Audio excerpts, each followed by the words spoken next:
Who's excited about that? What an awesome intro video. Makes me want to, I know, like, this might show my age a little bit, but it makes me want to do like the Tim the Toolman Taylor, like, right? Yeah. That's what I'm just like, man, I'm pumped now. Let's go. Yeah. So anyway, sorry.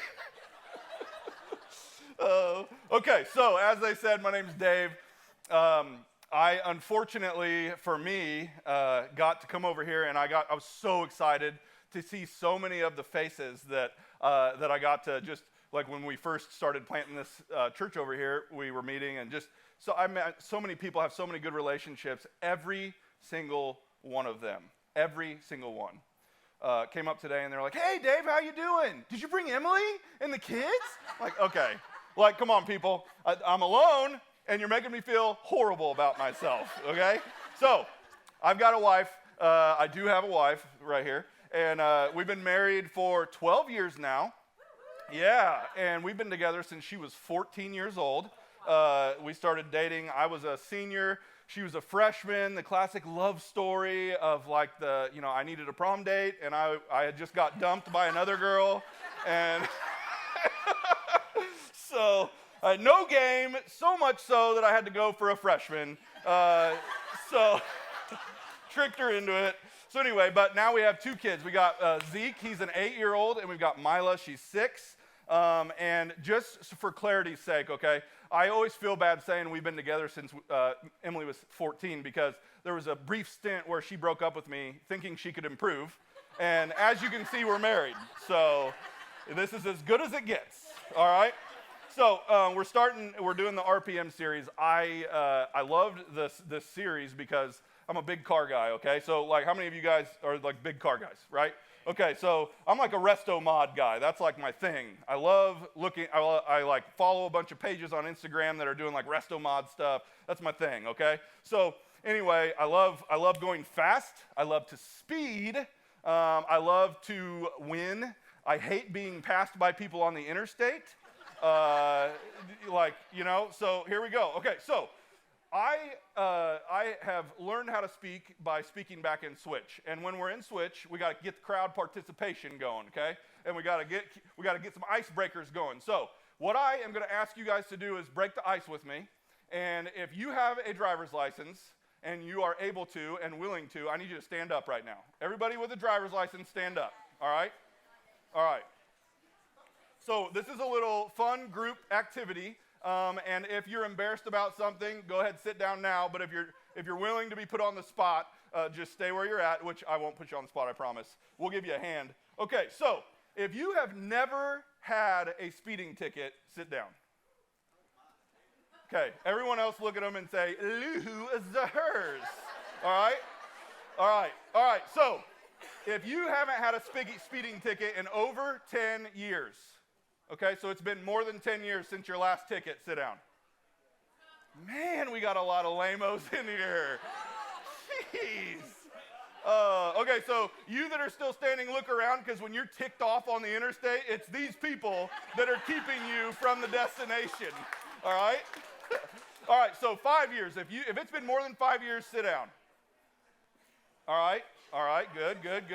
All right, if it's been more than 1 year, sit down. Oh, I thought we had one. Oh, here we go. All right. Everybody, give them a hand. Give them a hand, right? Yeah. All right. I have a feeling this guy right here in the black sweatshirt had the most recent one. I don't know what it is. You just look like a speeder. Yes. You look like a fellow speeder.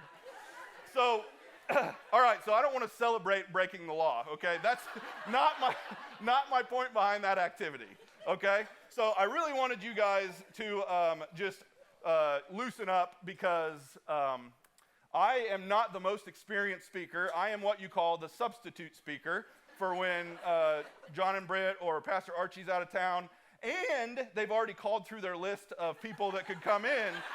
And so when we've gotten all the way down the list, it's me, all right?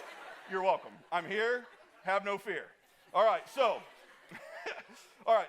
I'm going to start off with a story. So there's a reason, we're in the RPM series. I want to start off with a story for you guys. And so Emily and I were going on a very Christian weekend away, a little romantic weekend away, and we were going to be headed over to Indy. It was about a year and a half ago. I think some of you guys might have went to the Elevation Worship concert in Indy. Okay, so we were headed, so it was that day, okay? So we live in Danville. My parents, I grew up out in the middle of nowhere in a place called Jamaica, Illinois, okay? They live in the country of Jamaica. Jamaica's only 2 blocks big, and they live in the country of that town. So you can't even see houses from my parents' house, very out in the open. And so it's probably about 20, 25 minutes away from our house.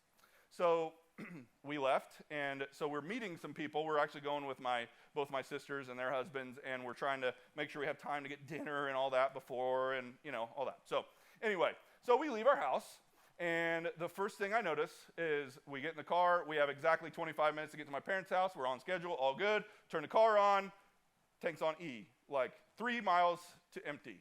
How many of you guys in here hate your spouse because they always leave the tank empty?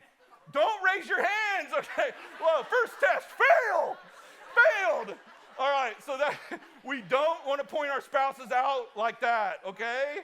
First, okay, write that one down. That's a special note. No, so anyway, I love my wife. I would never dishonor her, but the woman I'm like, just tell me. I'll put gas in it. Just tell me that it needs it. And it's like, I don't even know if we got enough gas to get to the gas station. Like, that's where we're at. Okay, so anyway, so immediately we're running late, okay? I am the type A personality.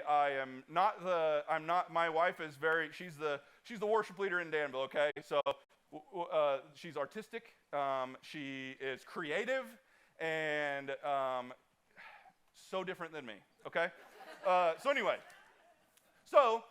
we get in the car, we get gas, now we're 5 minutes late. So I got to make that time up, okay?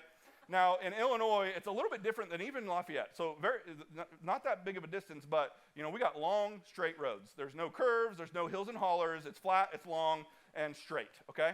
So we leave Danville, and we're on a highway, and immediately get stuck behind a dump truck on their way home. This is a Friday afternoon, so he's probably on his way back to the shop or whatever. I work in construction, and so, I get it, but I'm like, this dude is killing me, okay? We're going 45 and a 55, and it's just the right time of the day where, there's not a lot of traffic where I'm from, but there's enough to where, you can't really pass, okay? So, me being the aggressive, fast driver I am, I got to weave to both sides so he sees me in both mirrors. He knows I'm ticked, right? And I'm like, you just get ticked. I don't know what it is. I get road rage. I get road rage because people won't get out of my way, okay?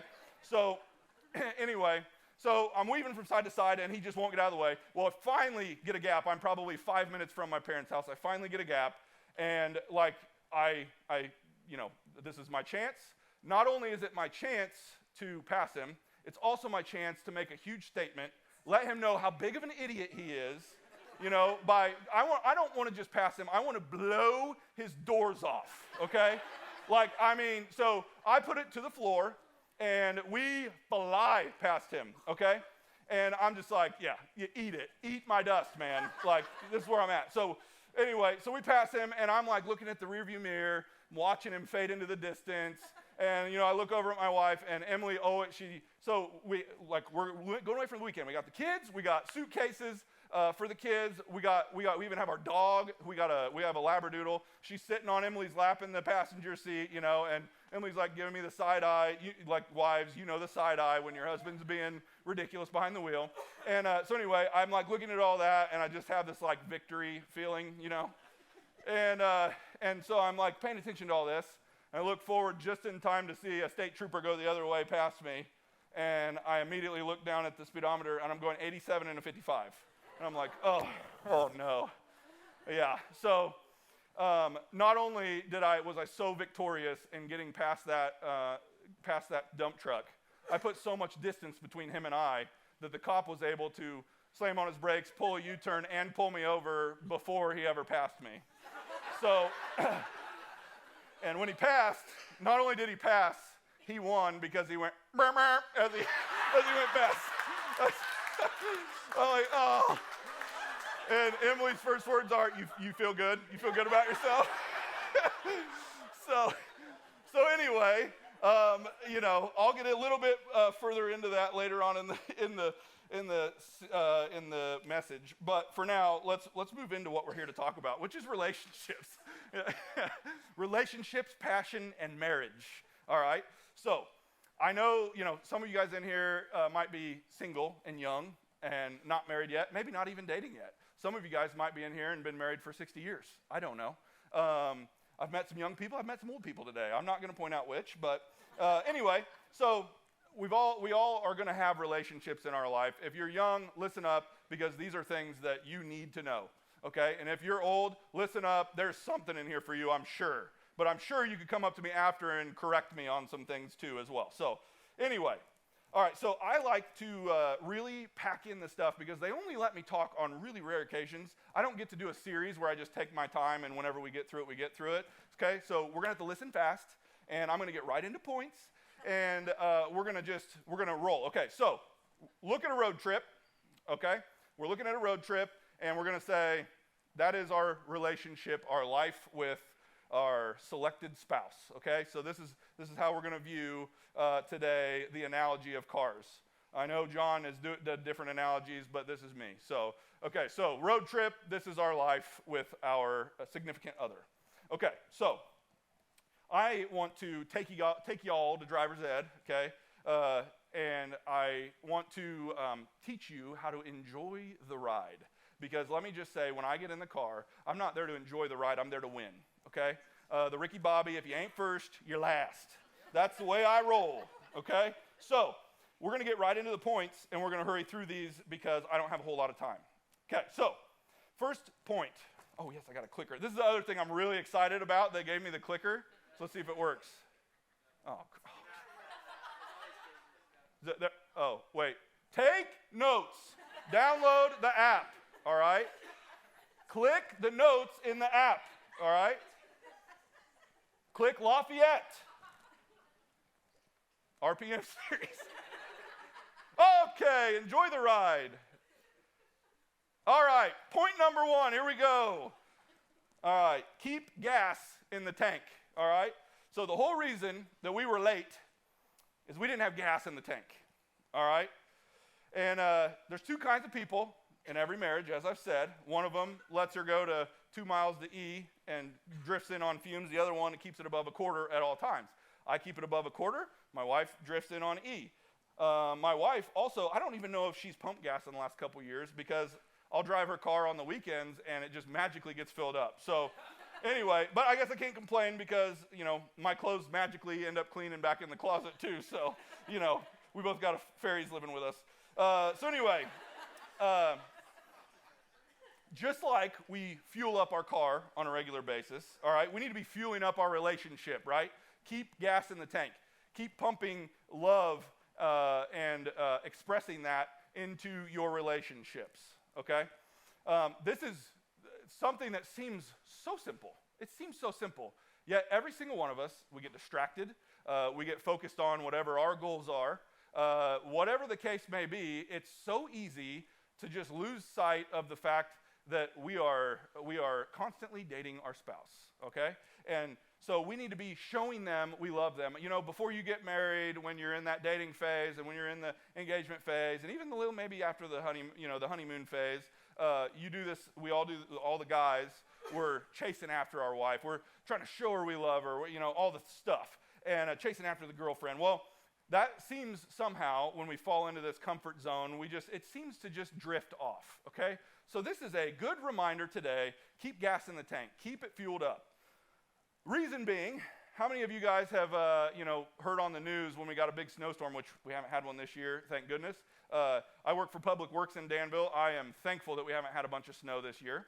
But they always tell you, make sure you got fuel in the tank. Make sure you got gas in the tank. Why is that? Because if you get stuck in the ditch, if you're in the middle of the storm, you get off in the ditch, you get stuck on the road, whatever, you got gas and you can stay warm, you can make it through the storm, you can weather the storm till somebody comes to help you, whatever the case may be. Relationships the same way, right? So I want to read Ephesians. There we go. All right, I'm getting the hang of it. Ephesians 5, 25 through 29. This is for husbands and wives, although it says husbands. Husbands, love your wives just as Christ loved the church and gave himself up for her to make her holy, cleansing her by the washing with water through the word, and to present her to himself as a radiant church, without stain or wrinkle or any other blemish, but holy and blameless. In the same, listen to this, wait, I need to, hold on.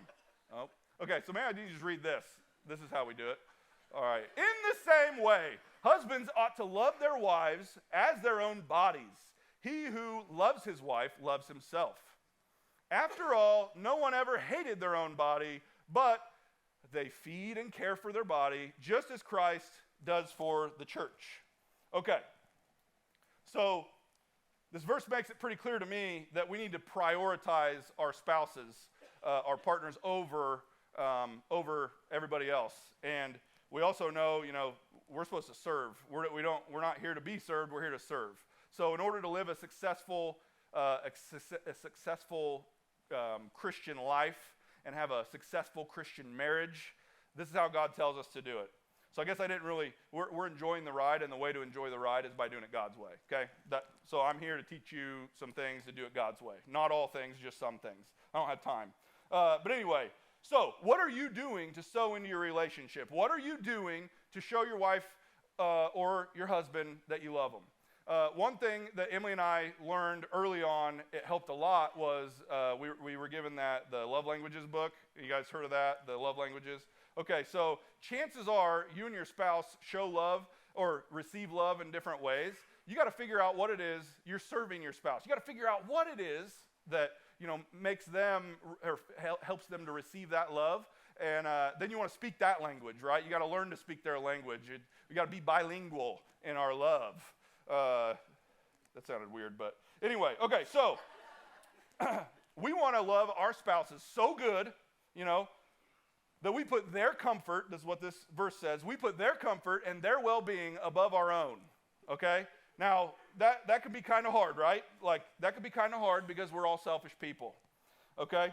And I'll get into another story about me being selfish later, but, let's move on. Keep gas in the tank, okay? So everybody say it with me. Keep gas in the tank. All right. That was point number one. Point number two, know where you're going. Know where you're going. How many of you guys know in order to have a successful road trip, you need to know where the destination is, right? So, just the same way, this is probably my biggest point. This is my biggest point for you singles in here as well, okay? Know where you're going. This is me justifying my actions here, but the reason I was driving so fast is I was on a road that I had been on thousands and thousands of times, and I have gone way faster than 87 on that road. Anyway, that's supposed to be a joke. Some of you got it, whatever. Anyway, moving on. But I was going that fast because I knew where I was going. I was confident in where I was going, so I just was able to hammer down. That's me justifying my actions, but so many of us in our lives, we're living a life where we don't know what our future holds. We're not preparing for the future. We're not creating whatever future it is that we want or God desires for us. And really, we want to know what does God desire for us, right? So that's what we got to do. We got to intentionally build and get to having a vision for where we're going. Okay. Now, I want to go ahead and define vision for you guys. This is copied off of Pastor's notes from a few months ago, where he Googled what vision means. And vision is defined by what we see. And listen to this, a picture of a preferred future. Do all of you in here have a picture of what your preferred future is with a spouse, okay? And if you're single in here, this is really where you need to focus is, what is your preferred future? Because that really limits the person you select, right? And if you've already selected someone, have no fear. I'll give some examples of that too. Proverbs, though, let's read. Proverbs 29:18. Where there is no vision, the people perish. But he that keepeth the law, happy is he. Okay, so we need to have vision because vision helps us stay on the right path and stay going towards the goal, and that helps us with our happiness. It also gives us self-control. Vision gives us self-control, okay? So Proverbs 25:28. A person without self-control is like a city with broken down walls. Okay, so if vision helps us with self-control, self-control helps us to not be like a city with broken down walls. That means we're not susceptible to attack. We're not susceptible to temptations. We're not susceptible to anything. I mean, just storms in life in general. So if you're in here and you are single, if you're young and you haven't even started dating, remember this, because if you have a vision for your preferred future, then you're able to make selection. You're able to select your spouse. When you start dating, you stay focused on, okay, this is my goal, and this person is not going to get me to a successful married life like I want, right? If you're a young married couple, talk to your spouse after this and say, hey, do we know where we're going? Do we have a goal for our future? What's that look like? And then say this is a great thing to say. Let's start researching in the Bible and find out what it is that God wants for us, and then let's shoot for that, okay? So having vision also helps our decisions. It helps us make good decisions, okay? So here at Life Church, we have a vision statement. We talk about vision a lot here at Life Church. Who knows the vision statement of Life Church? Let's say it with me. We want to help people to know God, find freedom, discover your purpose, so you can make a difference, right? Okay, so that, believe it or not, that wasn't just come up with willy-nilly out of thin air. There was a lot of effort and prayer that went into selecting a good vision statement. Now, there are other churches that use that vision statement because it is such a good vision statement. But what that does is it keeps our church focused on the goal. We're not just like randomly going around doing stuff. No, we have a goal, we have a vision, and we have our vibe as well that helps us create what it is. We have a culture by design, not by default. It helps us get to where we want to go. We have developed a roadmap to get to where we want to go, which I'll talk about that here in just a second. But if you don't have a relationship by design, you're going to have a relationship by default. It works the same way. So whether you're married, single, whatever, if you don't have a life by design, you're going to have a life by default. And the good news is we have rules of the road that help us to stay safe. Well, guess what? God's given us the Bible, which is kind of a way that he says, hey, this is how I designed you to live the safest life, to not maybe just live the best life you can live. I won't even say safest. Live the best life you can live. That's what God wants for us. He wants us to live the best life we can live. And if you view your spouse maybe as somebody who has differences outside of you, and we celebrate those differences, and we celebrate the things they can do well and the things we can do well, and we work together, like we can make a huge impact in the world, right? We can make a big difference. And that's what we want to celebrate here at Life Church. We want to help people find it is, what are they good at so we can make a difference? Well, in our relationship, it's the same way. I build them up, or build Emily up, Emily builds me up, we're building each other up, and we got a strong marriage, okay? So, one thing, so this is very important. I almost forgot about my best thing I've learned recently. I heard this in a Craig Rochelle leadership podcast. I think it was the second or third, a couple weeks ago. I don't know. I listened to it a couple weeks ago.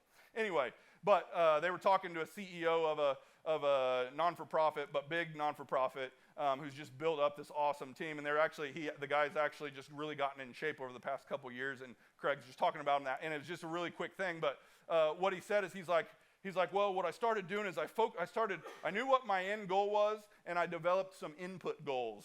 Instead of worrying about what the outcome was, and weighing myself every day and making sure that I was keeping the weight off or losing weight, I just focused on input goals, and then by default I get the output I want. Don't really worry about how fast it's happening. Don't really worry about what the outcome is or timing or anything. I'm just worried about making sure I hit my inputs. So he's like, I made sure I was in the gym 4 times a week. I started doing ice baths every morning. Because when you go through an ice bath in the morning, nothing else in the day is going to suck worse than that. So he said things like that. He actually said that. That wasn't a joke from me. But anyway, so you want to decide some input goals. The other thing I would also say about vision is, how many of you guys have ever heard of the art of predecision? The art of predecision, okay? So the art of predecision is basically any decision that can be made ahead of time to where you're not making an emotional decision, you're not in this emotional state, you make the decision ahead of time, okay? So one of the things that Emily and I decided, so we started dating, she was 14, I was 16 or 17, I can't remember. Anyway, we started dating, I was 17 because I was a senior. So anyway, we were pretty young, but as time goes on, the temptation around us is, to push things physically, that type of thing. Emily and I had a pre-deciding conversation where we said, hey, like, here's the deal. Like, I know that temptation comes, but I want to wait until I get married to have sex. And Emily was like, I am the same way. I also want to wait till I get married to have sex. And what that did for us is it took away that temptation. Now, the temptation's still there, don't get me wrong, but it was definitely a case of like we were on the same page on that, and we were able to successfully do that as we were dating. So my encouragement to you, if you guys are not, if you're in here and you're not married, make sure you have those conversations up front, because when you have a vision for where you want to go and you have those conversations on the front end, and you make sure if someone is pushing past those limits and taking you outside of your goals, guess what that does? That lets you know, maybe this person's not the one for me, right?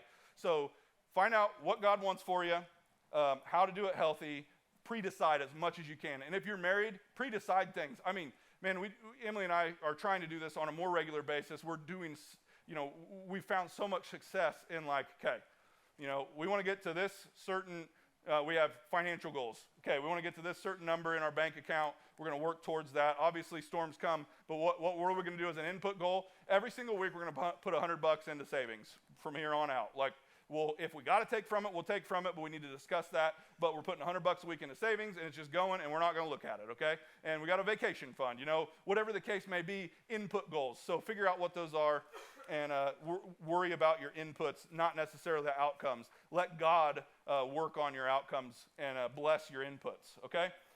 So, everybody say with me, know where you're going. Yes, live a life with intention.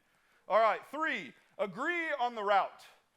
All right, so my wife is actually really good about getting in the passenger seat and zoning out and not paying attention to where we're going. However, I've ridden with some of you guys, and I've found that not all spouses are the same.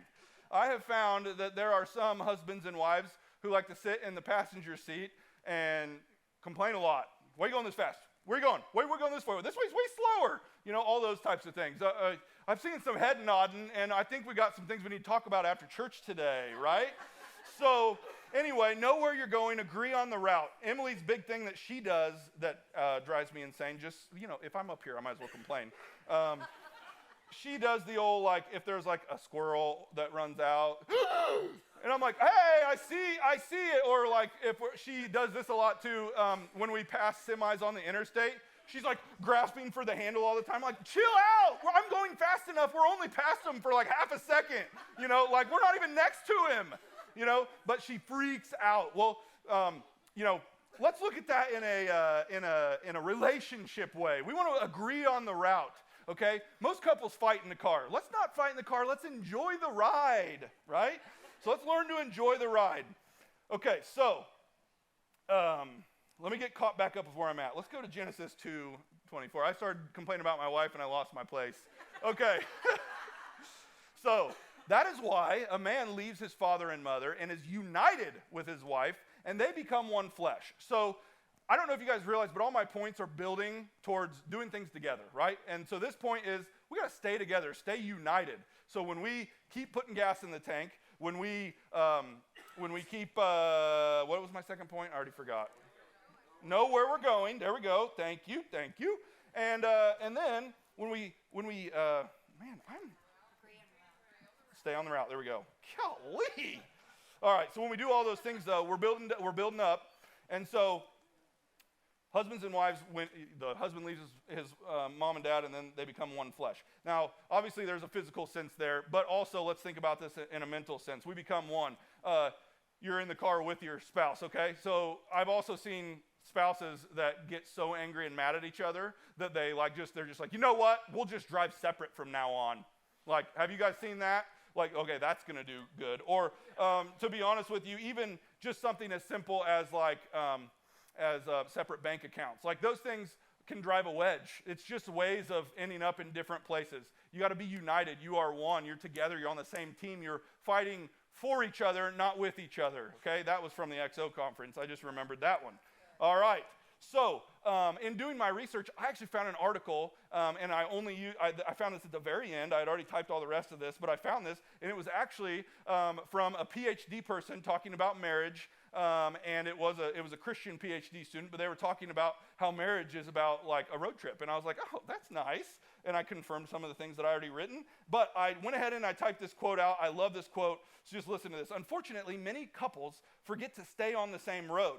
They think they're going in the right direction, and they're both aiming for the same place, which is, of course, to be happy, but they end up forgetting that the journey is the most important part. How many of you guys are so focused on your goals, whether it be a personal goal at work? That's a big thing for guys. You're trying to prove yourself. You want to prove you're the man.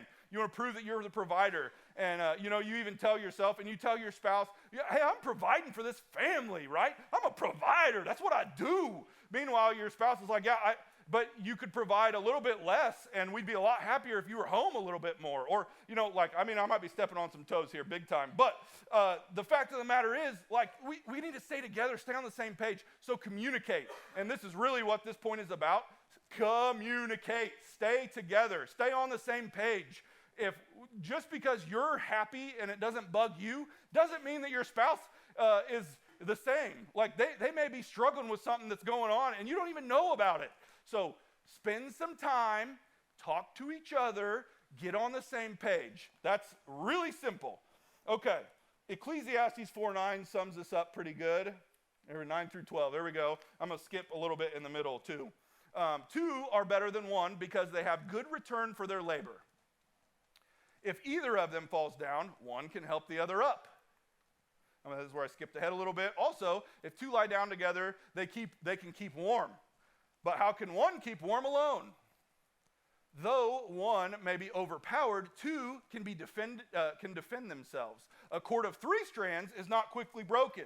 All right? So two's better than one. We can work together. We can get more out of our relationship because we're doing it together.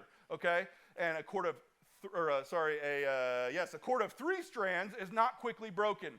That third strand, I think it's referring to God. When we have God in our relationship, He's exponentially increasing our strength together, okay? So they talk about this a lot of times, weddings, now they don't do the sand thing anymore. They do like this. They go and weave a rope together. I saw that once, and I was like, oh, that's cool. But anyway, I don't know if it's been overdone. No, I haven't been to weddings in a long time. But anyway, but it's so true. Those 3 strands, it's you, me, and God. And we're weaving together, and what we find out is you add even if 3 cords pulling straight, they don't have as much tensile strength as if they're weaved together. That increases exponentially. That's a proven fact, I think. I'm pretty sure it is. Okay, so, all right, so I want to get a little bit real with you guys. I'm going to try to hurry through this story. I want to make sure we get out of here on time. But I do want to I think it's really good sometimes to just tell a story so you guys know that I've lived this and that I've had to learn this the hard way. And I'm hoping that maybe you guys can learn from my mistakes, okay? So when Emily and I first got married, she was all of 19, and so I think I was 21-ish. 21. Just fresh out of college. She was fresh out of high school. I wouldn't necessarily recommend that time frame for people, but we've made it work. There's a lot of things that you just got to work through at that point. Well, so Emily's young, and so we get married. She moves in with me, and you want to talk about a complete just transfer of roles, right? And so this wasn't like the main. This was a big part of why this happened, but not the only thing. For those of you guys, so I'll just tell you. So Emily started struggling with an eating disorder, okay, and it got pretty serious. She got down to very, very, very small in size, and it was a lot of it was because of just that, everything's changing. So anyway, but at first I was like, this is through our first year and a half of marriage. to the point that we almost got divorced. And I mean, I was raised in the church, and I'm like, I don't believe in divorce. We're gonna work it out. We can always work it out, And I'm like, this ain't working out, God. Like, this isn't what I expected. So I had expectations. Okay, I learned this yesterday too. I had expectations. Here was the reality, and in the middle is where the disappointment is. And so that's exactly what happened. I was very disappointed in my marriage, and just like, I'm like, this isn't the same girl I even married. Like, what's going on? And it was tough.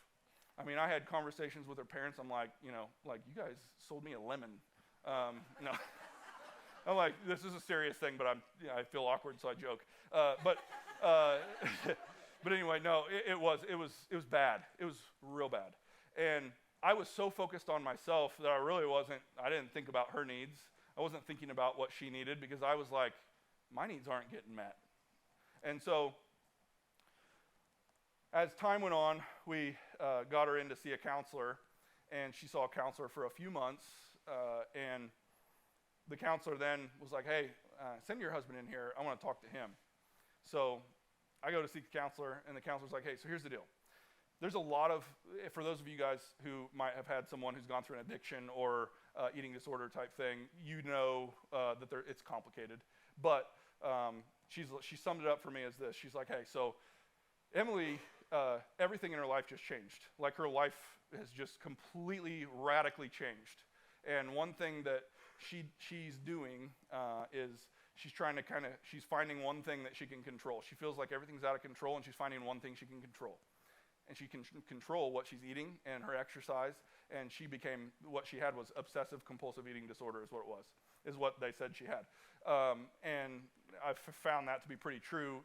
So she was clinging and wanting to control what she was putting into her body, her run. She was running every day. Didn't matter how cold it was. She was running forever. She was doing a lot. And I was so frustrated with just the way she was living her life that I'm just like, this isn't fun. Like, I'm not having fun. I thought marriage was supposed to be fun, And even though you can go through a million counseling sessions ahead of time, premarital stuff, and where they say, marriage is work and all this, but you still expect it to be fun. And it wasn't.